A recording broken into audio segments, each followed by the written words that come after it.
எம்மை தேடி வந்ததன் நோக்கம் என்ன? தேடி வரவில்லை மன்னா, தேடித் தர வந்திருக்கிறேன்.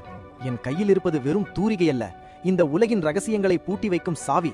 நான் ஒரு ஓவியன், ஆனால் என் ஓவியங்களில் ஒரு ரகசியம் மறைந்திருக்கும். அதை யாராலும் கண்டுபிடிக்க முடியாது. உங்கள் தேசத்தில் அறிவாளிகள் அதிகம் என்று கேள்விப்பட்டேன். அதான் ஒரு கை பார்த்துவிட்டு போகலாம் என்று வந்தேன். கலைஞர்களுக்கு அழகு அடக்கம். உங்கள் வார்த்தைகளில் ஆணவம்தான் அதிகம் தெரிகிறது. அழகு இருக்குமிடம் ஆவேசம் இருப்பது சகஜம்தான் இளவரசி. மன்னா, நேரடியான சவால் இதுதான். நான் ஒரு ஓவியம் வரைவேன். அதில் உள்ள ஒரு நுணுக்கமான குறையை உங்கள் தேசத்து அறிஞர்கள் யாராவது கண்டுபிடித்து சொல்ல வேண்டும். அது நியாயமான குறையாக இருந்தால் நான் தோல்வியை ஒப்புக்கொள்கிறேன். சவால் சுவாரஸ்யமாக இருக்கிறது. போட்டி என்று வந்தால் அதற்கு பரிசும் இழப்பும் இருக்குமே. சரியாக சொன்னீர்கள். இதோ எனக்கு பின்னால் நிற்கும் இந்த இரு அழகிகளும் 2 தேசத்தின் அரசியர். அந்த நாட்டு மன்னர்கள் என் சவாலில் தோற்றதால் எனக்கு கிடைத்த பரிசுகள். இந்த தேசத்தில் நான் தோற்றால் நான் கவர்ந்த அனைத்து செல்வங்களையும் தருகிறேன். ஆனால் நீங்கள் தோற்றால் உங்கள் மகளை, இந்த இளவரசியை எனக்கு மனம் முடித்து தர வேண்டும்.